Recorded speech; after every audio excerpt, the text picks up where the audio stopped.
Tessa Thorson from the School of Journalism, and we also have Dave Eagleton from Media and Information, Keith Hampton from Media and Information, and Rachel Mourao from the School of Journalism. And so these 5 scholars are bringing different perspectives to the table, which is why we invited them.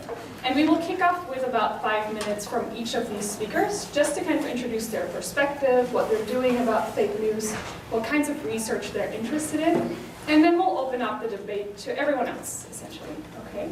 So if you have any questions after everyone has spoken here at the front, please go ahead, raise your hands, and I'll try to rein everyone in before going off the rails, okay? Thank you. We'll start with Winston. Oh, great. So actually, I'm very honored to be here, and I read a post from Bill's blog. It's also about the fake news, and the title of that blog I think is "Fake News is Not New." So I totally agree with that point. Is that this is not a new phenomenon, but what's new here is that I think the evolution and the diffusion of the fake news is totally different with the emergence and popularity of social media, and so this brings us a lot of problems or questions or challenges that we need to handle if we want to address this issue. So I think we can, I'm doing this kind of computational research, so today I would like to talk about something that we can address this issue from a computational approach. And the first thing is that how can we identify or detect this kind of fake news with some semantic characteristics embedded in the messages. Of course, there are a lot of challenges. How can we combine the manual coding with the cutting-edge automatic text mining techniques? And how can we differentiate the completely fake news with some mixed news, both with true information and the false information? And the second dimension, I think it's very important is to understand the lifespan of this kind of fake news and how a piece of news will evolve over time. This is about information fidelity. Actually, this is a very important question and long-standing question in information theory. How can we keep the fidelity of a piece of information across the time frame? And we can classify the news based on some well-developed mathematical models. We can have this kind of punctuated equilibrium model or exponential decay or exponential growth mathematical models to classify the fake news into different types and then to examine the evolution of fake news over time. And the third dimension that we are quite interested in is to examine the diffusion structure and how can we identify different diffusion structures for different types of fake news. And can we have this kind of cascading structure for the diffusion, or maybe we will observe just this kind of broadcasting structure like the traditional mass media. And also maybe we can find something new. And the second kind of diffusion structure is about the local structure. That means the susceptible and the influence relationship in such diffusion process. Who are the opinion leaders or who are the key individuals in the diffusion of the fake news, and how these kind of opinion leaders will exert influence on the general public to adopt this kind of fake news. And then who will influence the opinion leaders? Actually, this is a very interesting question that we have not discussed a lot. We assume that the opinion leaders are there, but how will they be influenced? This is an interesting research question. And so I think this kind of semantic, temporal, and structural perspective to address the fake news can provide us this kind of landscape, what's happening about our fake news. Of course, this is something very descriptive to us, but I think to map the landscape of fake news is also very important for us to understand the consequences of the fake news. So this is my very short summary. Yeah. Thank you. That was really interesting. Wow. So I'm interested in, I and my colleagues are interested in the psychology of how when people approach a news story they haven't run into before, how they decide to read it, remember it, and believe it. And there are two recent phenomena in the news that have sort of bent me in the theoretical direction that I'm taking here.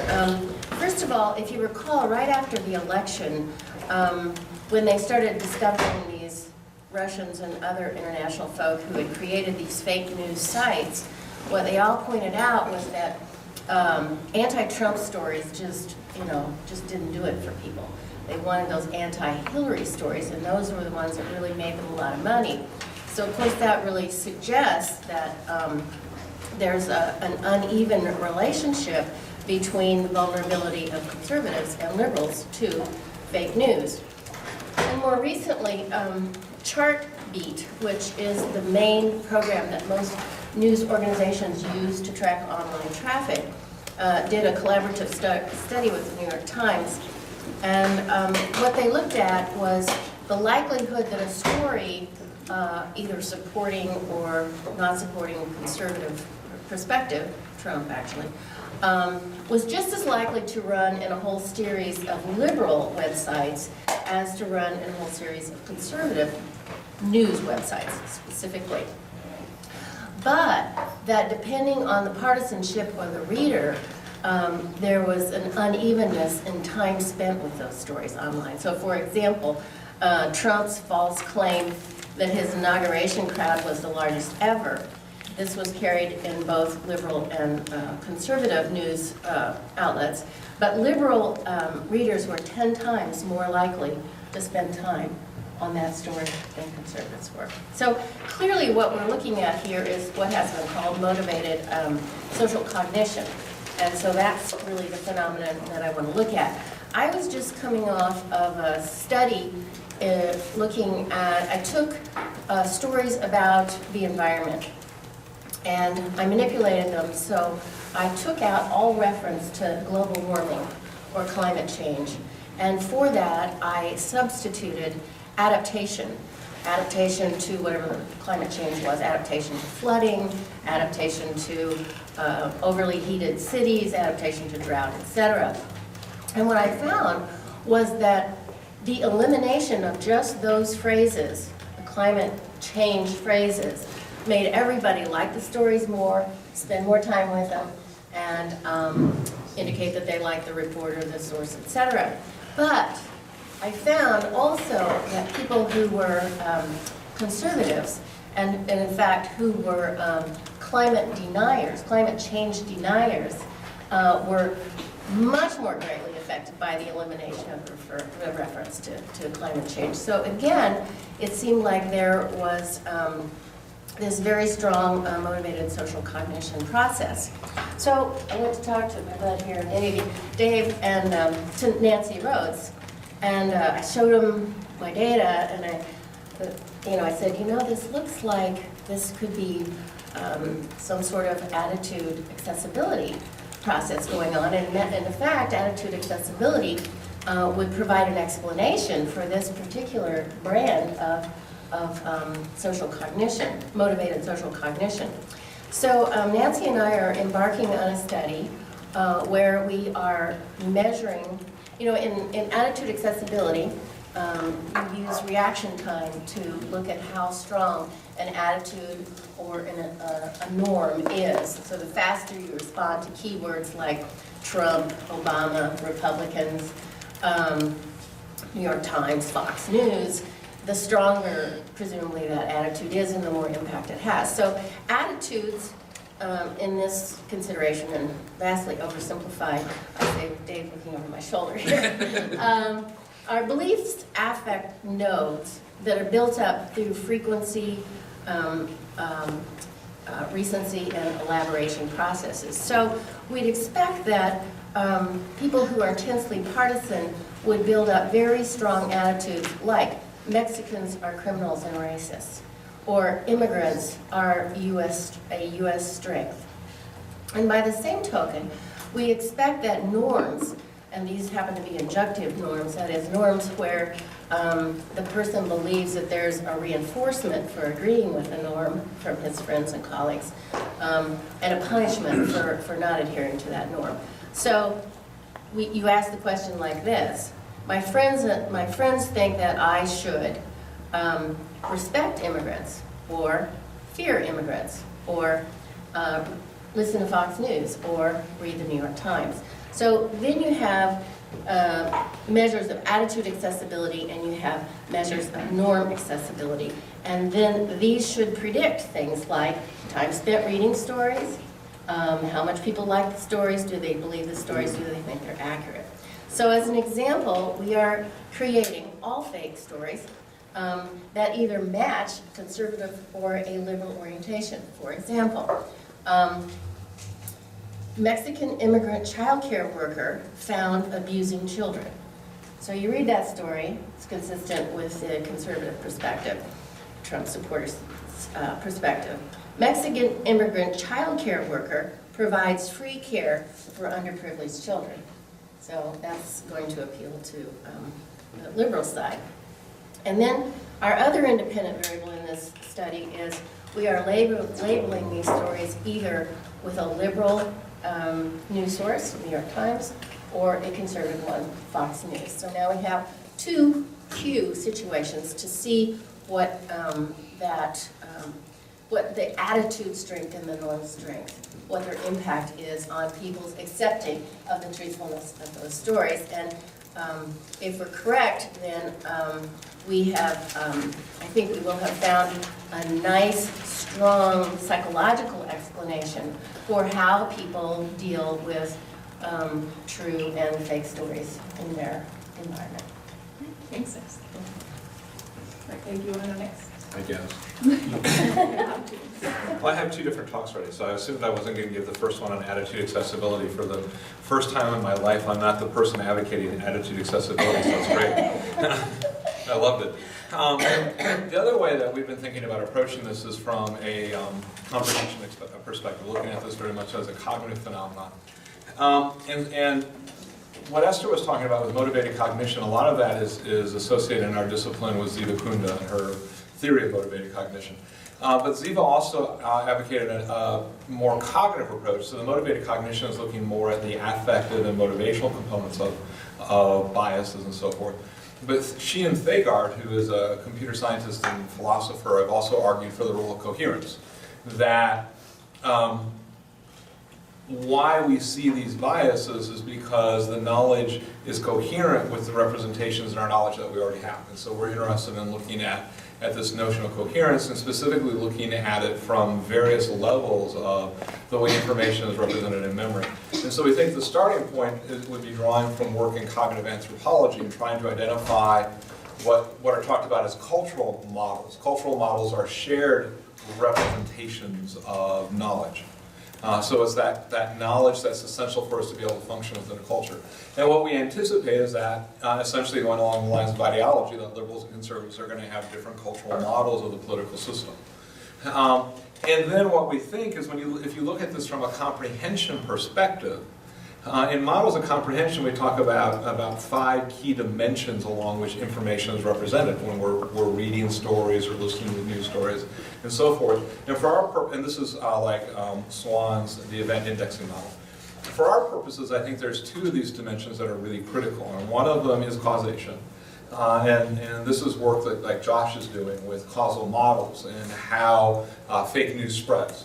And the idea that to the extent that these causal models are consistent with your understanding of the world, these are going to spread more. And this is, I think, some very interesting stuff that Josh is doing, and Josh should probably be up here instead of me. And then the other one, I think, is motivation. Another prime dimension along which we interpret information is motivation. And in fact, causation and motivation, when you're going through and coding stories, oftentimes it's very difficult to disambiguate whether something is a causal element or more motivational. And the reason we think, I mean, and generally with the stuff that Josh is doing, and generally we think that the causal element is going to be a lot more important. That we're going to judge information as having greater veracity if it's coherent with our causal understandings, with causal representations that we already have. But I also think motivation is very important here, and the reason is going back to work that Joe Capella and Kathleen Jamison did a while ago on framing.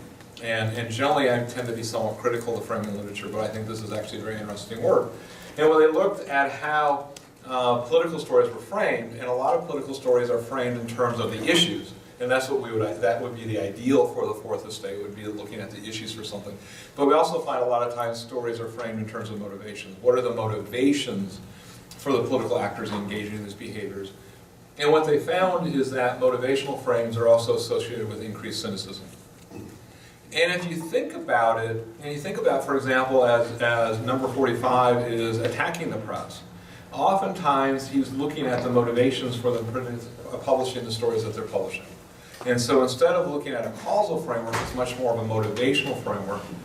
And what I think we're going to find is that for conservatives and for people who are accepting fake news, whether it's conservative or liberals, that motivational component of the representation is going to do a much better job of predicting their acceptance, their understanding, and their memory for that information, because that's how they're understanding the world. As opposed to causal mechanisms, they're looking at basic motivations. And so that's some of the work that we're trying to look at, but it's looking at it more from, to what degree is this knowledge consistent or coherent with the knowledge that we already have, and then we're going to judge it as more veridical when it is coherent. And then it becomes interesting, and then the issue is how is it that we change those representations so that people, like science matters, and things like that. And then the other thing is looking at the role of motivation and how people are understanding these stories, and we think that that's going to end up playing a very important role. Can I ask you, Dave, do you have a research methodology in mind already? Do you have something developed, or is that in the works right now? I'm always open to more methodologies, but with the cultural modeling stuff, which is the foundational work for this, it's actually a very complex methodology that will take us about 9 months to get to where we want, because you have to identify what are the attributes within a knowledge domain, and then you have to do multidimensional scaling and a bunch of different things. So yeah, we have a lot of different methodology we use, but I'm also open to other methodological approaches as well. I'm not a methodological purist, I'm easy. Thanks. All right, Keith. Yeah, great, thank you. So I share an interest in fake news, but I think other folks in this panel, but at the same time, I think I have a unique interest in why we're so interested in fake news. So it's not that I dispute that fake news is interesting. I mean, I think it clearly is, and I think as academics, we're particularly struck by fake news because it stands in contrast to kind of our core belief that we can, produce valid and reliable facts, right? That we can then share with others. There's reality, and then there's interpretation of reality, and then there's lies, damn lies. I think fake news falls in that lies, damn lies category. And it's clear that it has real world implications, right? So the best example that I was able to find is this example back in December of Edgar Welch, this 28-year-old father literally from Smallsbury, North Carolina, who just went out in the weeks before and had got internet access in his home for the very first time. And what's one of the first things he does? He goes out and looks at fake news, right? And he finds out that there's this fake news story about this restaurant in D.C. where supposedly Hillary Clinton is holding children captive or something and involved in sexual abuse with them. And he, what does he do? Does he believe the fake news on the surface? No, he doesn't. Of course not. We go out and we talk to our networks. So he goes and talks to his networks. So he goes and talks to his neighbors in Smallsbury. The only place he's ever lived, the only people he ever knows, his neighbors. And they say, oh yeah, we heard about this too. Because these are the only people he knows. And they've been exposed to the same information that he has. So then he drives 350 miles, pulls out an assault rifle, goes into the restaurant and starts shooting. Right? So clearly, very real effects. Right? So we should, be interested in studying this, but I also worry about maybe we're heading down the wrong road a little. So the work I've done with Pew Research, for example, suggests that, yes, people use social media, but for, by and large, there really is just one social media, right? I mean, with the exception of Facebook, most social media did not expect, gone beyond about a 20% penetration rate with American adult internet users. So when we talk about fake news and social media, for the most part, we really are limiting ourselves to a discussion of the social media, Facebook. And even amongst Facebook users, there's a huge variation in how people consume news on Facebook. But across the board, only people engage with only 7% of hard news content on their Facebook feeds of the news that's available to them. And the data that I've seen on the distribution of click-through rates of fake news versus entertainment content versus hard news content suggests that fake news content is consumed a lot like entertainment content relative to hard news content.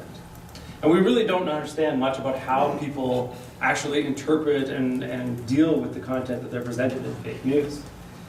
in national surveys with Pew and others where we've asked people, where do you get your news?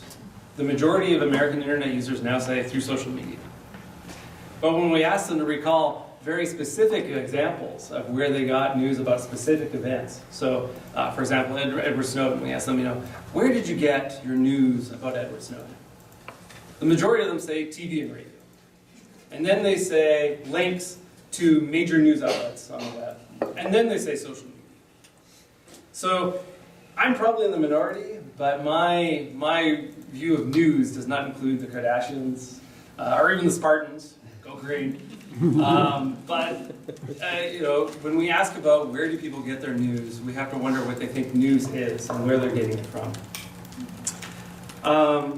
Fake news is clearly kind of a unique type of content. It's also very political and it's extreme. And I think, as Dave was pointing out, people consume extreme news content in very unique ways, right? People who already have extreme views, when they see extreme content that supports their opinion, it tends to, further empower their opinion, right? But people on the opposite end of that spectrum, when they see fake news that's extreme to their views, it probably, doesn't do anything to their opinions. So really, we're interested in the trough. We're interested in what happens to those people in the middle. And I think it's just as likely that there are boomerang effects as there are effects that reinforce people's opinions in the direction of the news content. People may also see right through that. They may go out and look at other sources, and it may actually reinforce their opinion in the opposite direction. So I'm particularly concerned about this relationship between fake news and the outcome of the last presidential election as a result. In fact, when we think about where people go to form their opinions, it's not just news content. It's of course how people interact with their social networks.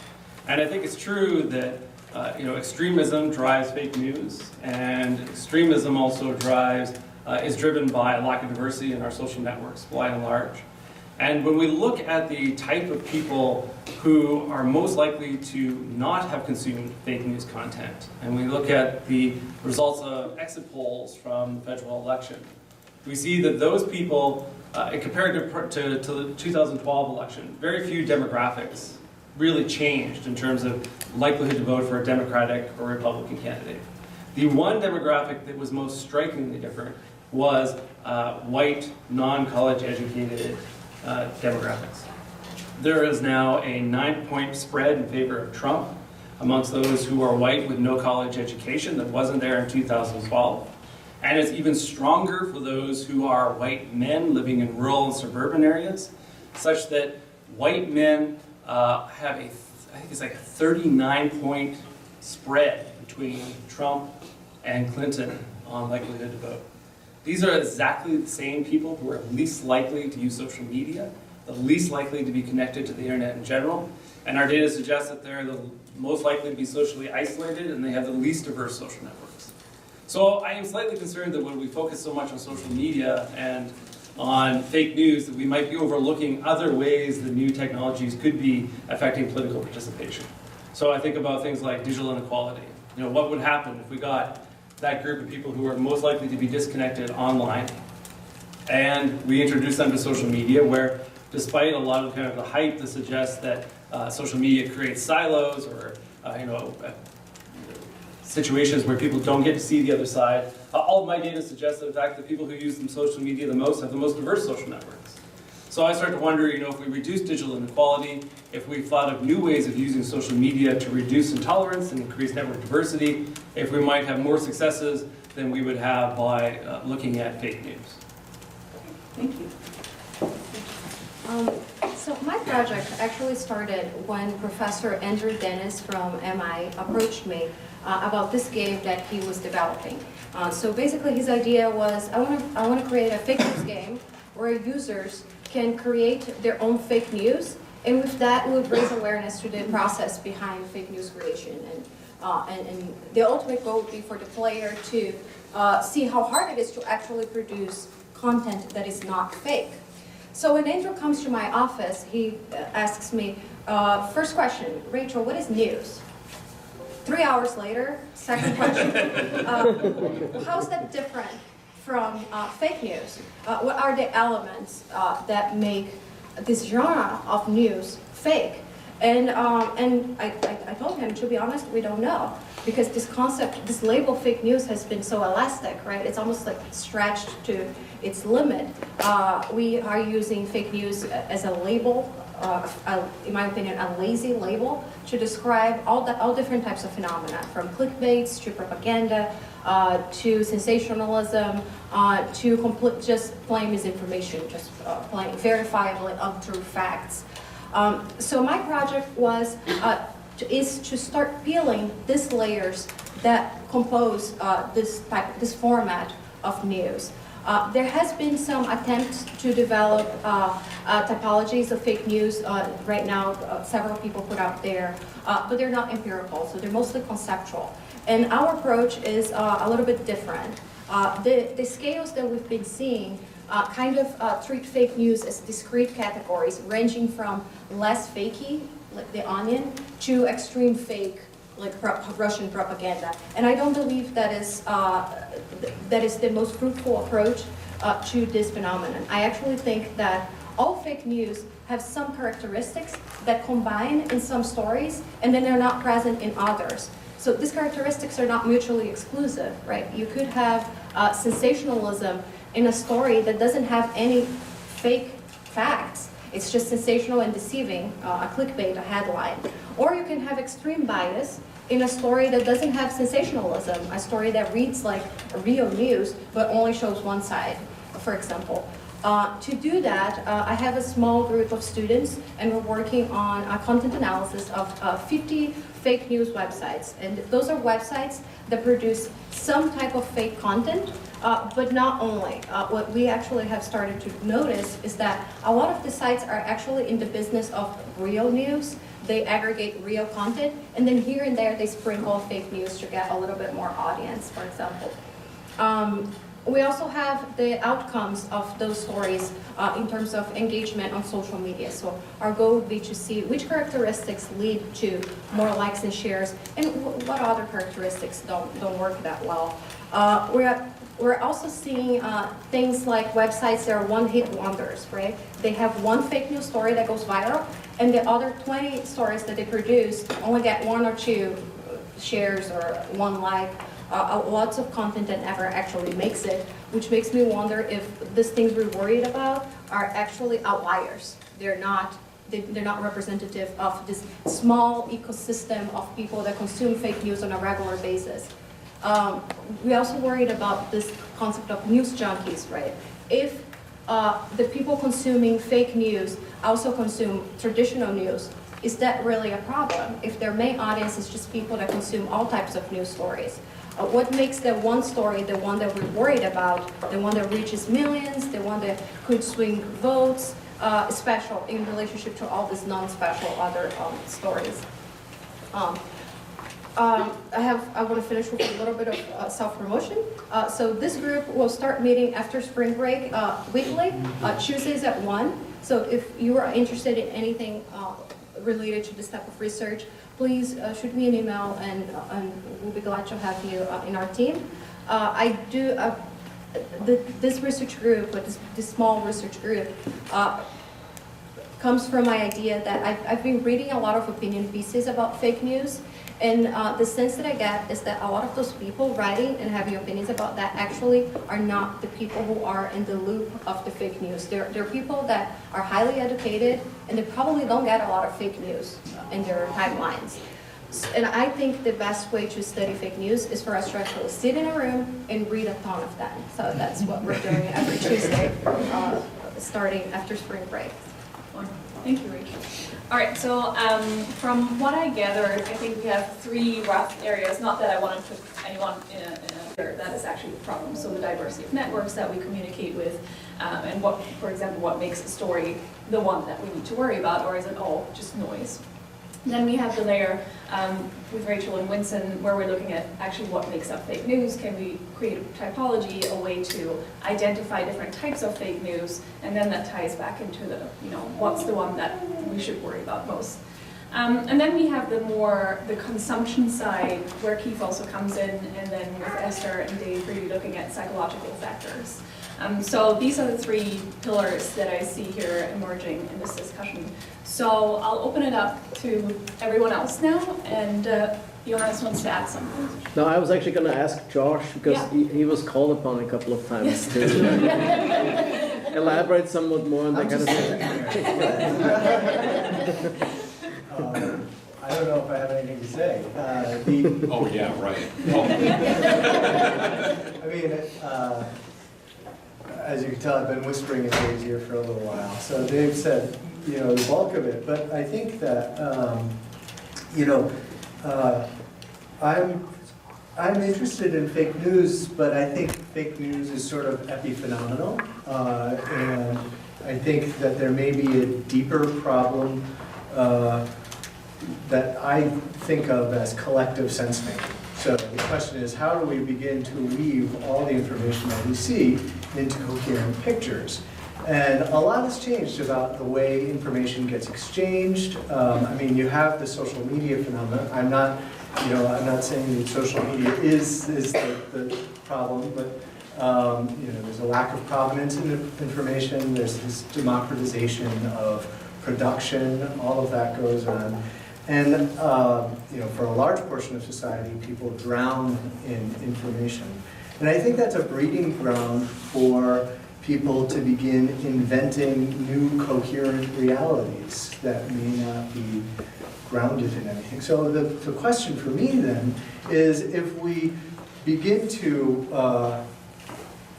think that, can we identify something that is like a fitness function for a coherent reality, right? Can we begin to understand, and it's like what makes a fake news story attractive, right? But I think it's more than just the news story. It's actually a reality that people are weaving together. Why does extremism flourish? I mean, extremism has always been out there, but it seems that extremist ideologies seem to be growing. And I did some work looking at conspiracy theories and pseudo-knowledge. There are millions of people out there that consume this stuff regularly. Is there some internal fitness function that, leads us to, say, converge on one reality over another? And if we could begin to understand that, I think the reaction to fake news is frequently, and you can read literature on how do you overcome conspiracy theories, how do you overcome the anti-vaxxers and climate change denial. And it's all rational argumentation. It's all, let's take shots, let's saturate the network with rational argumentation. Well, it may be like trying to, gosh, I lack a good metaphor, but you're mixing apples and oranges. You may not be able to defeat a coherent narrative with rational argumentation.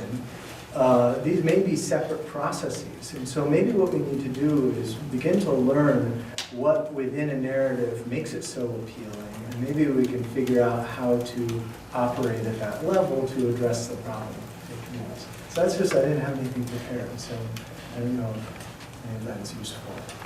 The results, when we talk about results, oftentimes researchers stop there, and I'm not talking about necessarily what is in front, but I'm mindful we have big researchers.